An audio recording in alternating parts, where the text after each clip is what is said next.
علیزے کے تو ہوش اڑے ہوئے تھے۔ دھوئیں میں سے کوئی آواز آئی مگر علیزے کو کچھ سمجھ نہیں آئی، لیکن اتنا سمجھ گئی تھی کہ عربی زبان ہے۔ کچھ دیر تو آواز آئی، لیکن جب علیزے چپ بیٹھی رہی تو وہ دھوئیں کا ہیولہ ہوا کے جھونکے کی طرح اس کی طرف بڑھا اور اس کی چیخ نکل گئی۔ اتنی دیر میں وہ ہیولہ اس کے پاس پہنچ گیا تھا اور اس کے چہرے سے ہوا کا زوردار جھونکا ٹکرایا۔ اس نے گھبرا کے آنکھیں بند کر لی اور تبھی وہ آواز آئی، گھبراؤ نہیں لڑکی، میں تمہیں نقصان نہیں پہنچاؤں گا، آنکھیں کھول لو۔ آواز سن کر علیزے نے ڈرتے ڈرتے آنکھیں کھول دی۔ سامنے وہی دھوئیں جیسا کوئی انسانی ہیولہ تھا، اور حیرت کی بات یہ تھی کہ اب علیزے کو اس کی بات سمجھ میں آ رہی تھی۔ میں فرعون رائے کی روح ہوں۔ روح؟ علیزے کی آنکھیں ایک بار پھر باہر کو ابل آئی تھی۔ قریب تھا اور بے ہوش ہو کر گرتی ہیولے نے بات شروع کر دی، گھبراؤ نہیں، کہا نا نقصان نہیں پہنچاؤں گا، میں تم سے کچھ کام لینا چاہتا ہوں اور اس کے بدلے تمہاری مدد بھی کروں گا۔ کام؟ کیسا کام؟ وہ ہکلاتی ہوئی بولی، تم پہلے اپنا ڈور دوڑ کر کے اطمینان سے بیٹھو، پھر بتاتا ہوں۔ ہاں میں ٹھیک ہوں۔ نہیں تم نہیں ہو، اٹھ کے پانی پی کر آرام سے بیٹھو، پھر میں تمہیں اپنی کہانی سناؤں گا تاکہ تم سب جان کر خود میرے کام کے لیے تیار کر سکو۔ وہ ڈرتے ڈرتے اٹھی اور پانی پی کر واپس اپنی جگہ پہ آ کے بیٹھ گئی۔ روح نے اپنی کہانی سنانی شروع کی۔ یہ وہ دور تھا جب مصر میں فراعنہ کا دور تھا۔ ایک فرعون کے مرنے کے بعد اس کے بیٹے کو فرعون بنایا جاتا ہے، نہ کہ بھائی کو، مگر ایسی صورت میں اگر موجودہ فرعون کی موت ہو جاتی اور اس کا بیٹا یعنی کہ مستقبل کا فرعون اگر چھوٹا ہوتا تو اس کی پرورش اور حکومت کی ذمہ داری سنبھالنے کے لیے مرنے والے فرعون کے بھائی کو تب تک کے لیے فرعون بنا دیا جاتا جب تک کہ مستقبل کا فرعون بڑا نہیں ہو جاتا۔ ہاں، اگر کسی وجہ سے وہ لڑکا یعنی مستقبل کا فرعون وقت سے پہلے مر جائے تو موجودہ فرعون کے بیٹے کو بادشاہت دی جاتی اور اسی طرح وہ نسل در نسل آگے چلتی۔ ہم 3 بھائی تھے، میں، رامسیس، مجھ سے چھوٹا آموس اور سب سے چھوٹا راکس۔ میں سب سے بڑا تھا اور مستقبل کا فرعون بھی۔ میرے بابا نے میری تعلیم و تربیت پہ خاص دھیان دیا تھا۔ ابھی میں 10 سال کا تھا مگر گھڑ سواری، تیر اندازی، تلوار بازی اور نیزہ بازی میں مشاق ہو گیا تھا۔ میرے استاد اور اتلیق میرے چچا تھے۔ اکثر ہی ہم لوگ دور دور تک شکار کے لیے نکل جاتے تھے اور کئی دن بعد واپس آتے تھے۔ وہ بھی ایک ایسا ہی دن تھا جب ہم شکار سے واپس آئے تو ہمیں پتہ چلا ہمارے پیچھے موجودہ فرعون یعنی ہمارے بابا کی کسی بیماری کی وجہ سے اچانک موت ہو گئی۔ پورے ملک میں سوگ کا سماں تھا، خانہ جنگیاں شروع ہو چکی تھی۔ چچا جان نے تاج میرے سر پہ رکھا مگر میں نے ان کو واپس کر کے فرعون بن کر حکومت سنبھالنے کا بولا، کیونکہ میں ابھی چھوٹا تھا، مجھے ابھی بہت کچھ سیکھنا تھا۔ چچا جان بہت اچھے فرعون ثابت ہوئے۔ وہ نہ صرف ملک میں امن و امان قائم کر کے خوشحالی لائے بلکہ ہماری تربیت پہ بھی بہت دھیان دیا۔ میرا سب سے چھوٹا بھائی راکس بہت خوبصورت تھا، اتنا کہ ہم سب کو بھی اس پہ پیار آتا۔ گورا رنگ، بھوری آنکھیں اور شہد رنگ بال، اور وہ جتنا پیارا تھا اتنا ہی نازک اور شرمیلا بھی۔ اسے جنگی امور کے بجائے قدرت سے پیار تھا اور ہم دونوں بڑے بھائی جنگی فنون میں زیادہ دلچسپی لیتے تھے۔ چچا کی ایک ہی بیٹی تھی جو مجھ سے بہت چھوٹی تھی۔ کچھ سال گزرے اور ہم جوان ہو گئے۔ چچا کی بیٹی کی شادی مجھ سے چھوٹے آموس کے ساتھ کر کے ان کو الگ محل دے کر آموس کو فوج کا سپہ سالار بنا دیا تھا، جبکہ میں فرعون بن کر حکومت کر رہا تھا اور چچا جان جو کہ بوڑھے ہو گئے تھے میرے مشیر تھے۔ ہمارے مذہبی راہب نے مجھے خاندان سے باہر شادی کرنے سے منع کیا تھا کیونکہ یہ سلطنت کے لیے اچھا شگون نہیں تھا۔ اس زمانے میں فرعون سگی بہنوں سے بھی شادی کر لیا کرتے تھے اور خونی رشتوں میں کسی بھی لڑکی سے، مگر میرے چچا کے علاوہ میرا کوئی خونی رشتہ نہیں تھا، اس لیے میں نے شادی نہیں کی تھی۔ راکس تو ویسے ہی جنگوں اور چڑھنوں کا شدائی تھا، وہ محل میں کم ہی آتا تھا۔ پہلے مصر میں جادو کا بھی زور تھا مگر پھر لوگوں نے جادو کو ایک دوسرے کے نقصان پہنچانے کے لیے استعمال کرنا شروع کر دیا۔ پھر جب میرے بابا فرعون بنے تو انہوں نے مصر میں جادو پر پابندی لگا دی۔ پورے ملک میں اعلان کر دیا گیا کہ جب لوگ اپنا جادو کا سامان تلف کر دیں اور اگر کوئی جادو نہیں چھوڑنا چاہتا تو اسے ملک چھوڑ کے جانے کا حکم دے دیا گیا تھا۔ اس طرح مصر میں جادو ختم کر دیا گیا تھا، مگر اس کا یہ مطلب نہیں تھا کہ سچ میں ختم ہو گیا، بلکہ لوگوں نے چوری چھپے جادو کرنا شروع کر دیا۔ سرکاری اعلان کے مطابق جو لوگ سچ میں جادو چھوڑ کر آئے تھے ان کے وظیفے مقرر کر دیے گئے تھے۔ کچھ منفی عناصر بھی تھے جو مصر میں دوبارہ سے جادو راج کرنا چاہتے تھے، مگر ان کو کوئی موقع نہیں مل رہا تھا، اور پھر میں فرعون بن گیا۔ میری بدقسمتی کہہ لیں یا رکس کی، ایک بہت شاطر جادوگر جو کہ کالے علم کا ماہر تھا، اس کی بیٹی نے جنگل میں راکس کو دیکھ لیا اور اس پہ دل ہار گئی۔ اس کے باپ کو پتہ چلا تو اس نے راکس کا زیچہ بنایا، اور جیسے ہی اسے پتہ چلا کہ راکس فرعون مصر کا بھائی ہے، اس کے شاطر دماغ نے فرعون تک پہنچنے کا منصوبہ بنایا۔ اس کے لیے اس نے اپنی بیٹی کو استعمال کرنے کا سوچ لیا تھا، سیانا جو کہ بہت خوبصورت تھی، راکس کے پیار میں ہر حد سے گزرنے کو تیار تھی۔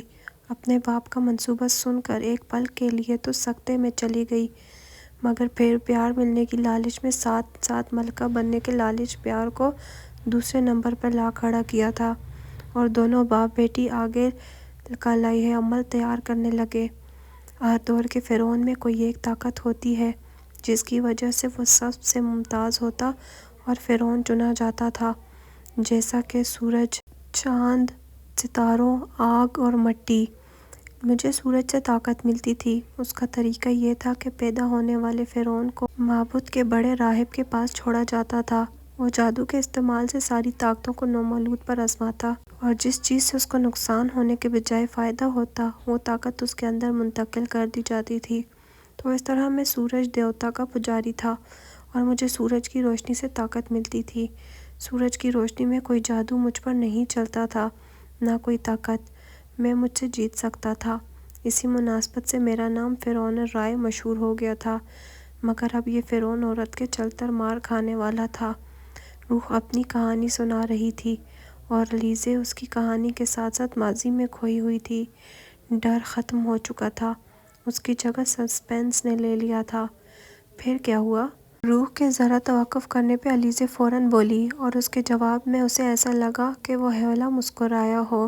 سیانا کو راکس چاہیے تھا اور اس کے باپ کو مصر میں جادو بحال کروانا تھا، اور یہ تبھی ممکن تھا کہ سیانا ملکہ بن کے محل میں جاتی، مگر راکس کی نہیں بلکہ فرعون کی۔ راکس معصوم لڑکا تھا، وہ ان کی چال میں کامیاب ہونے میں بھی کچھ نہیں کر پاتا۔ اسی لیے سیانا کے باپ نے اسے اعتماد میں لے کر یہ پلان بنایا کہ سیانا فرعون کے سامنے جائے گی اور اسے اپنا دیوانہ بنائے گی، کیونکہ اس قدر خوبصورت تھی کہ اچھے اچھوں کا ایمان ڈول جائے۔ جادوگر جانتا تھا کہ فرعون دن کی روشنی میں کبھی ظاہر نہیں ہو سکتا، اور وہ یہ بھی جانتا تھا کہ فرعون رات کو بھیس بدل کر گلیوں میں پھرتا ہے تاکہ وہ چیک کر سکے کہ اسے شہر کے محافظ کس قدر چوکنے ہو کے پہرا دیتے ہیں اور کوئی شہری کسی کو تکلیف میں تو نہیں۔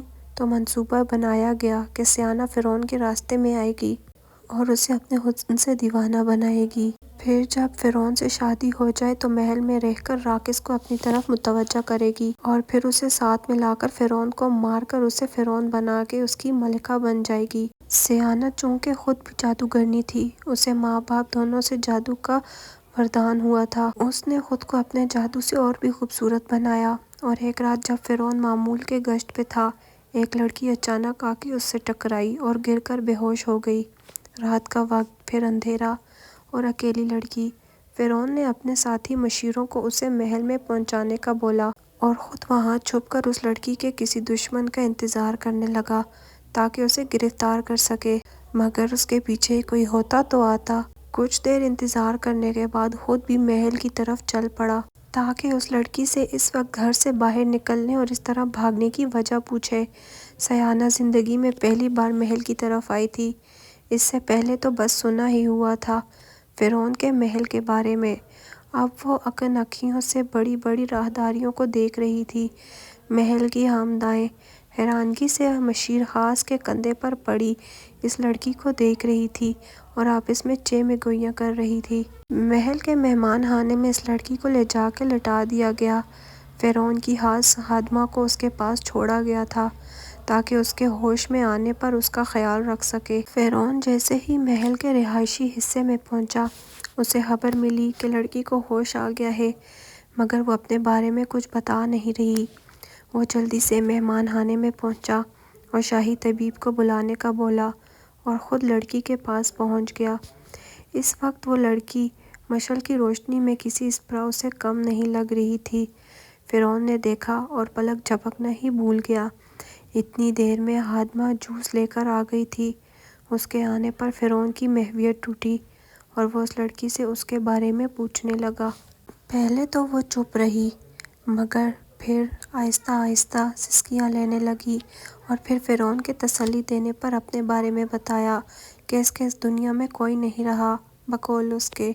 وہ اپنے باپ کے ساتھ کسی قافلے کے ساتھ سفر کر رہی تھی کہ صحرا میں اچانک لٹیروں نے حملہ کر کے لوٹ مار کرنے کے ساتھ ساتھ سب مردوں کو قتل کرتے عورتوں کو بندی بنا لیا تھا اور وہ لوگ انہیں مصر کے بازاروں میں بیچنے کے لیے لا رہے تھے۔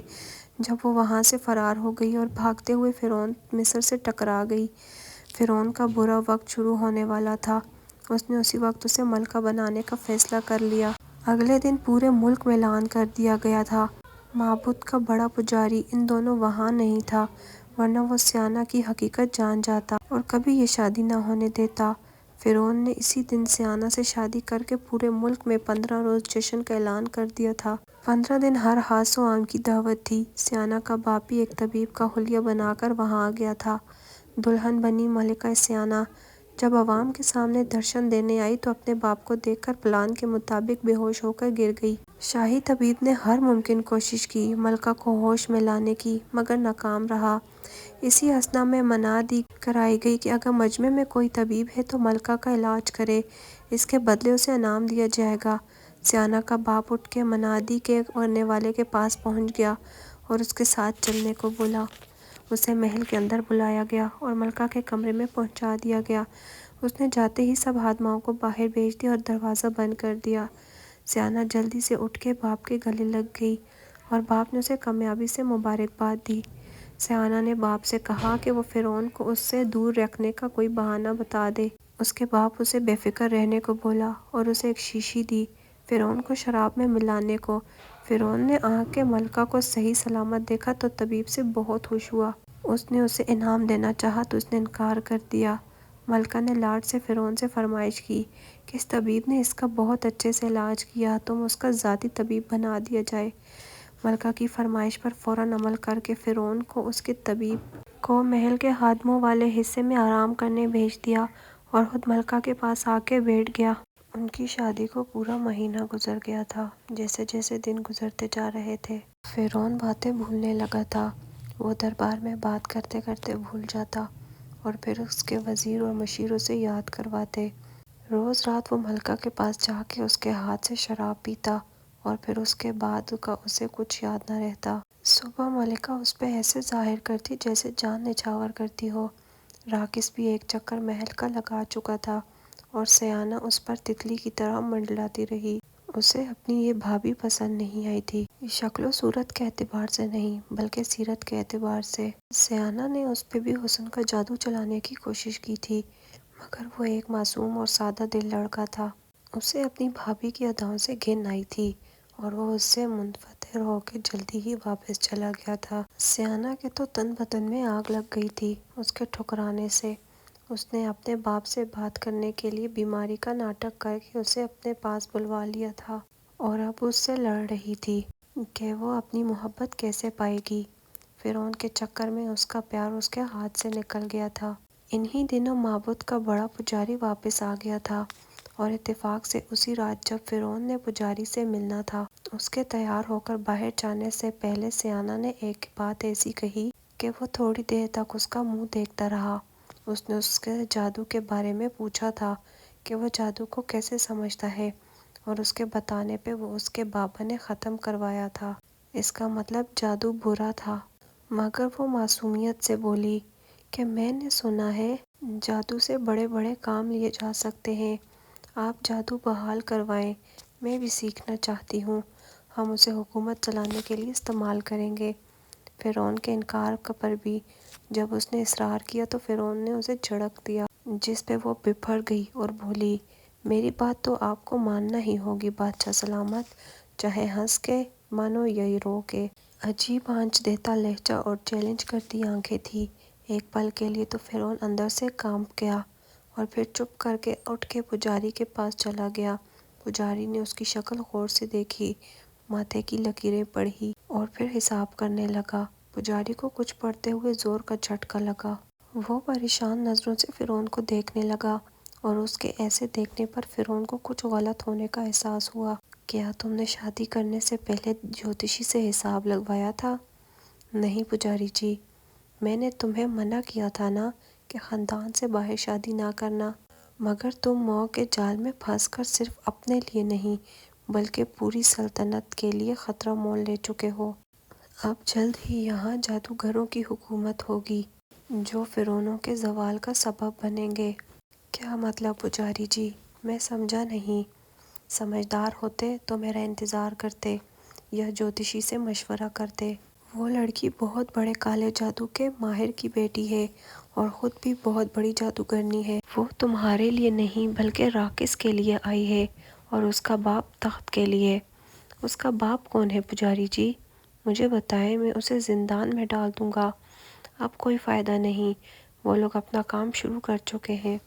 اس کا باپ وہی اس کا طبیب ہے اور دونوں باپ بیٹی مل کر تمہارے محل میں اپنی جڑیں مضبوط کر چکے ہیں۔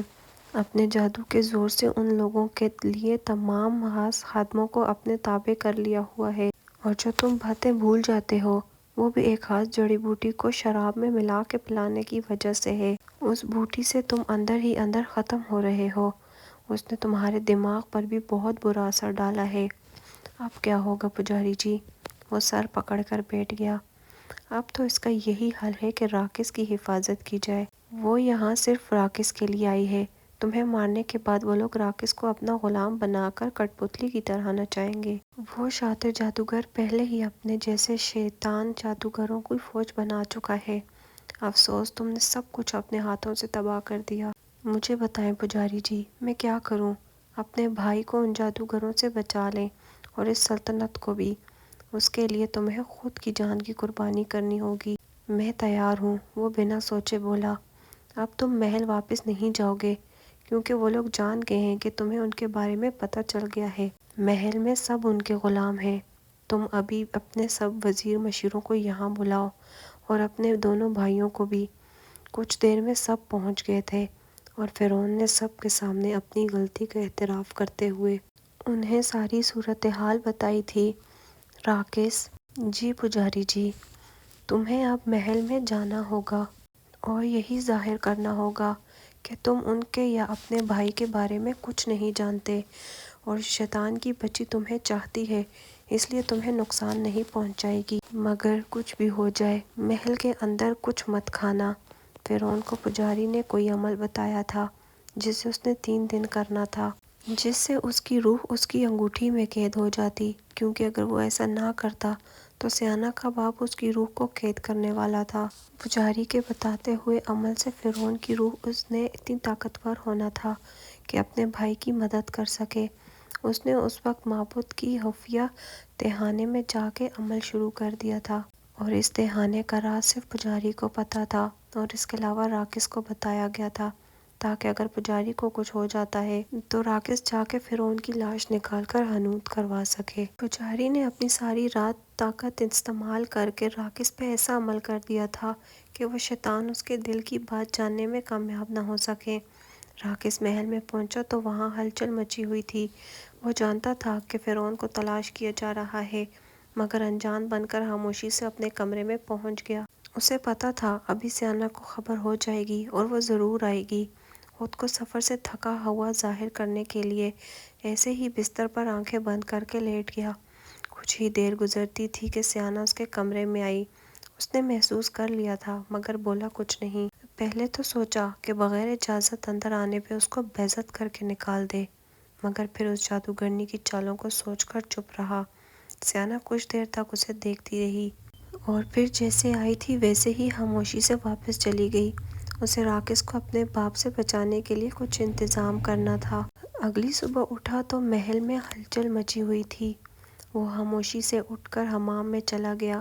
جیسے ہی باہر آیا تو سیانا کو اپنی منتظر پایا۔ ساری احتیاط بالائے طاق رکھ کے اس پر برس پڑا اور اسے کمرے سے نکال دیا۔ راکش نے سیانا کو کمرے سے نکال دیا تھا، مگر اب سوچ رہا تھا کہیں اس نے کوئی غلطی تو نہیں کر دی۔ اسے تو اس جادوگرنی سے پیار جتا کر اس کی کمزوری جاننی تھی، مگر اب اس کی نوبت نہیں آئے گی۔ لیکن یہ اس کی خام خیالی تھی کہ وہ اب اس کے پاس نہیں آئے گی یا اس کے منہ موڑ لے گی۔ یہ تو آئی ہی اس کے لیے تھی، تو اس کا پیچھا کیسے چھوڑتی جس کے لیے وہ اتنی چالیں چل کر یہاں تک آئی تھی۔ وہ ناشتہ کرنے کے لیے باہر جانے لگا تھا جب وہ اجازت لے کر اس کے کمرے میں آ گئی۔ وہ اس کے لیے ناشتہ لے کر آئی تھی۔ راکش کو خبردار کر دیا گیا تھا کہ وہ لوگ بس اس پر جادو کر کے اس کے دل کا حال نہیں جان سکیں گے، مگر کھانے میں کچھ ملا کر تو دے ہی سکتے ہیں نا، جیسے فرعون کو دیا گیا۔ راکش سمجھ گیا تھا کہ وہ اس کی جان نہیں چھوڑنے والی، سو اس نے نظر انداز کرنے کا سوچا تاکہ وہ اس کی طرف مائل ہو۔ اس لیے جیسے ہی وہ مڑ کر ہاضمہ سے کھانا دسترخوان پر رکھوانے لگی تو وہ فٹ سے باہر نکل گیا۔ اب اسے 3 دن سے پہلے اس جادوگرنی کی کمزوریوں کا جان کر ان کا خاتمہ کرنا تھا، تاکہ وہ لوگ پورے مصر میں اپنے کالے غلیظ جادو کی جڑیں نہ پھیلا سکیں۔ وہ اپنے پرانے خادم وفادار، جو کہ ازدبل کا نگران تھا، اس کے گھر چلا گیا اور ان کو سارا ماجرا سنایا۔ ان کا بیٹا راکش اس کا دوست تھا۔ اس پر راکش کا دوست ہونے کی وجہ سے محل میں آنے جانے پر کوئی پابندی نہیں تھی۔ اس نے راکش کو کھانا پہنچانے کی ذمہ داری لے لی۔ سارا ٹائم ان لوگوں کے پاس گزار کر شام کو راکش اپنے کمرے میں آیا تو سیانا کو وہیں اپنے بستر پر دراز دیکھا تو اس کا خون کھول اٹھا۔ ایک تو غصہ اپنے بھائی کے ساتھ اس عورت کے ساتھ دھوکہ کا تھا، دوسری ان لوگوں کی غداری کا۔ راکش عام حالات میں بہت نرم مزاج لڑکا تھا، مگر اس ٹائم اس کو ایسا غصہ آیا تھا کہ اس نے بازو سے پکڑ کے سیانا کو بستر سے کھینچ کے نیچے پھینک دیا۔ آپ کی ہمت کیسے ہوئی میرے بستر پر لیٹنے کی؟ آپ میرے بھائی کی بیوی ہیں، ملکہ ہیں، مگر اس کا مطلب نہیں کہ آپ مالکن ہیں یہاں کی۔ ابھی کے ابھی نکلے میرے کمرے سے، ورنہ میں بھائی کو بعد میں بتاؤں گا، پہلے خود آپ کا خشر بگاڑ دوں گا۔ آپ نے مجھے بغیرت سمجھا ہوا ہے جو اپنے بھائی کی عزت کو نظر بھر کے بھی دیکھوں۔ مگر راکش میری بات تو سنو، وہ گڑبڑائی۔ آپ بھائی جان کے ساتھ آ کے کرنا جو بھی بات کرنی ہے، ابھی جائیں۔ اس نے بازو سے پکڑ کر اس کو باہر نکال دیا اور اس کے جانے کے بعد خود پھوٹ پھوٹ کر رونے لگا۔ اسے اپنا آپ بے سہارا اور غیر محفوظ لگ رہا تھا وہاں پہ۔ دوسری طرف فرعون کا عمل جاری تھا۔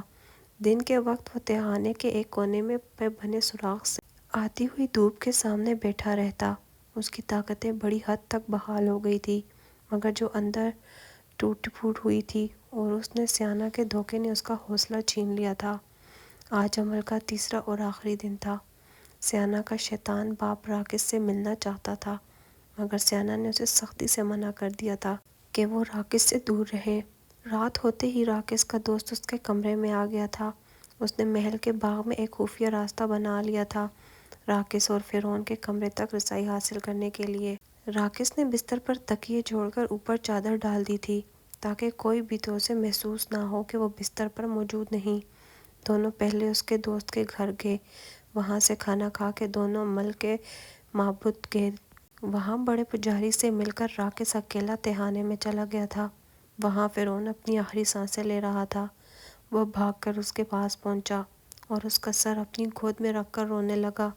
رو مت میرے بھائی، مجھے افسوس ہے کہ میں تمہارے لیے کچھ نہیں کر سکا۔ منہ کے جال میں پھنس کر نہ صرف اپنی جان سے ہاتھ دھوئے بلکہ پوری سلطنت کو خطرے میں ڈال دیا ہے۔ تم وعدہ کرو ان جادوگروں کو نیست و نابود کر دو گے اور ایک اچھے فرعون بنو گے۔ میں وعدہ کرتا ہوں بھائی جان، آپ کا بدلہ میں ضرور لوں گا۔ فرعون نے اپنی شاہی مہر والی انگوٹھی اس کے سامنے کی۔ یہ انگوٹھی پہن لو اور اپنی جان سے بھی زیادہ اس کی حفاظت کرنا۔ جب بھی دل سے مجھے پکارو گے میں تمہاری مدد کو آ جاؤں گا۔ یہ کہتے ہی اس کا سر ایک طرف کو ڈھلک گیا۔ راکش دھاڑے مار مار کے رونے لگا۔ اس نے کانپتے ہاتھوں سے جیسے ہی انگوٹھی فرعون کے ہاتھ سے اتار کر اپنی انگلی میں پہنی، ایک دم پیلی سی روشنی کا جھماکا ہوا اور اس انگوٹھی میں کچھ پل کے لیے چمک کر روشنی معدوم ہو گئی۔ وہ فرعون کی لاش کو کاندھے پر اٹھا کر اوپر لے آیا تھا۔ پجاری اور اس کا دوست جلدی سے اس کے پاس آئے۔ رو مت میرے بچے، تمہارا بھائی تو تمہارے پاس ہے، تمہاری انگلی میں قید۔ راکس نے انگوٹھی کو عقیدت سے چوما اور چوم لیا۔ اس کے ایسا کرنے پر انگوٹھی بھی پل پل کے چمکی تھی۔ پجاری جی، میں آپ کا احسان کیسے اتاروں گا؟ آپ نے وقت پتہ چلا کے میرے بھائی کی روح کو ان جادوگروں کے قبضے میں جانے سے بچا لیا۔ نہیں میرے بچے، یہ تو میرا فرض تھا۔ کاش کہ رائس میں شادی کرنے سے پہلے جوتشی سے رابطہ کر لیتا تو وہ اسے خبردار کر دیتا۔ اگر آپ کو ویڈیو اچھی لگی ہے تو لائک کر کے کامنٹ میں بتا دیں۔ اس کا اگلا پارٹ پڑھنے کے لیے ہمارے چینل کو سبسکرائب کریں۔